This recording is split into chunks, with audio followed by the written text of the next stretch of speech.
بسم اللہ الرحمن الرحیم۔ السلام علیکم دوستو۔ جنازے سے عبرت۔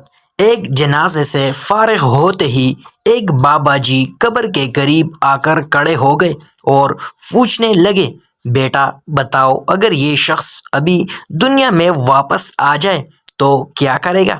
بابا جی کے اس سوال پر ایک دفعہ تو سب کو جھٹکا لگا کہ کیا بات بابا جی کہنے والے ہیں۔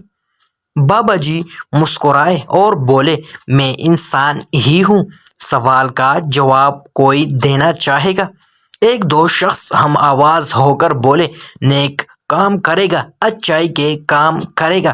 اتنے میں پیچھے سے آوازیں گونجنے لگ گئی۔ جیسے عموماً ہوتا ہے کہ ایک آدمی بولا تو سبھی اپنی اپنی رائے دینے لگے۔ ایک آواز بابا جی کے کان میں پہنچی، دین کا کام شروع کر دے گا۔ ایک آواز آئی، قرآن و سنت کو پکڑ لے گا۔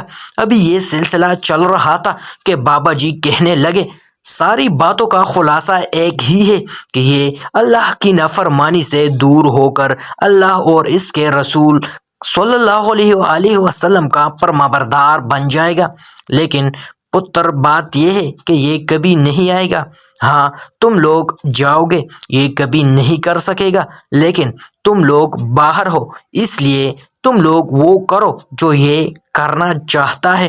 یہ فاصلہ تو صرف 2-4 فٹ کا ہے کہ وہ نیچے ہے، تم اوپر ہو، لیکن در حقیقت یہ بہت بڑا فاصلہ ہے۔ یہ کہہ کر بابا جی نے سلام کیا اور چلتے بنے، لیکن پیچھے کھڑے ہر شخص پر ایک ایسی کپکپی طاری ہوئی، ایک ایسی کیفیت ہوئی کہ ہر شخص کے زبان پر استغفار جاری تھا اور آنکھ نم تھی۔ کاش ہمیں بھی کسی جنازے سے عبرت حاصل ہو اور ہم فکر آخرت میں گناہوں سے توبہ کر کے نیک اعمال کرنے لگے۔